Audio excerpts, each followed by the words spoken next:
when you start at zero, you know, everything's progress. But it really has taken us till this year that I can actually tell you that we're no longer walking on broken glass, you know, that we've actually picked up the pieces, and that I feel that we've got a company that has been rebuilt for the next couple of decades. You know, having delivered over 50 aircraft this year, going for 75 next year, being profitable, I'd say coming from 265 aircraft on the ground, no production and no supply chain, that's progress. Well, I think we're in a huge trough as a global economy, and frankly, that's my expertise. You know, everybody laughed at me when I took over this company because I, you know, wasn't an Army 30-year vet. But the reality is that my expertise in having 70 companies in all industries around the world is that we're in a huge downturn in the economy. To think that it will not affect this industry is a very naive thought. It's going to affect our supply base, it's going to affect our customers, there's no access to capital. Luckily for MD, because we've just been on the rise, that expect the next couple of years to be just fine. I think we will not try to grow tremendously. We'll stay somewhere between the 70 and 100 helicopter range, and we'll focus a lot on customer support and keeping our operators in the air and giving them what they need. Hello, my name is Rick Buchanan, Director of Technical Sales at Honeywell. This is our new HTS 900 turbo shaft engine. Produces 1,000 shaft horsepower. So here at the show we've been very busy, a lot of interest from existing operators as well as OEMs. The economy is down, but we're seeing long-term planning from a lot of operators looking to save fuel. The HTS 900 does that for them, it lowers their operating costs. So even though the economy is down, this is still a product that we see as a great fit for those operators looking to save a few dollars on their operating costs. Right, I'm Maher. I've been flying for Air Methods for 20 years. I currently fly an EC-135 on a helicopter EMS program in Winston-Salem, North Carolina. And the biggest problem we're having in the industry right now is we've had the worst safety year on record. And as I often say, we're not inventing new ways to kill ourselves, but we have come up with new reasons to go out and do stupid things, and it's in its pilot decision making and its pressure to fly. Well, the NTSB is deeply involved in this issue, as well as the FAA and the alphabet groups, and the bottom line is if the industry doesn't figure out how to get control of this, we're going to wind up being saddled with a lot of additional regulations for procedures and equipment and whatnot that I really don't believe are going to have as surmountable of an effect on the safety record as they think it is.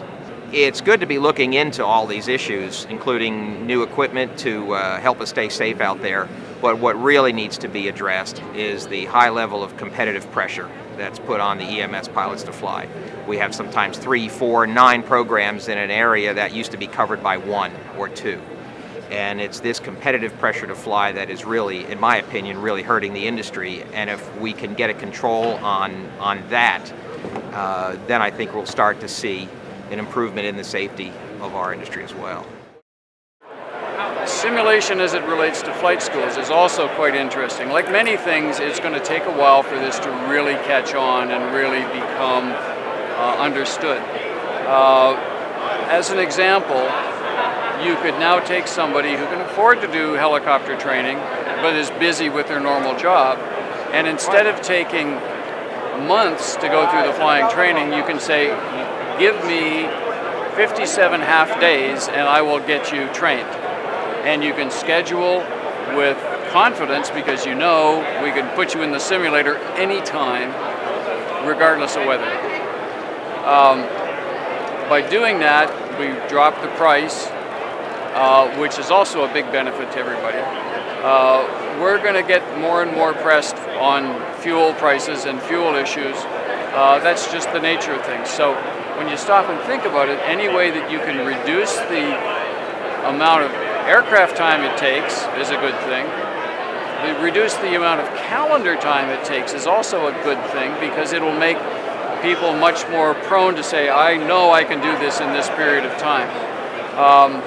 And I'm sure there's things we haven't even thought of like that will really make a big difference for the flight schools. They can have better instruction because intelligently applied, the simulator sees everything. There's no personality involved. There's no, you can't argue with it to say whether you did something right or not, because it will know exactly what you've done. And like I said, there's a whole lot of things we just haven't understood about what's going to happen. But I see nothing but positive benefits in the near future for it. There you go. Don't you stop. There's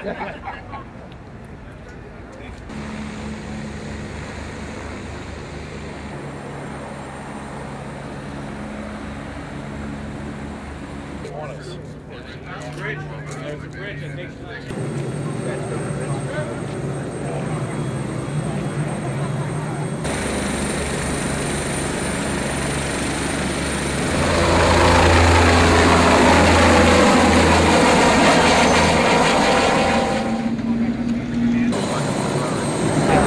Show's over, please go home.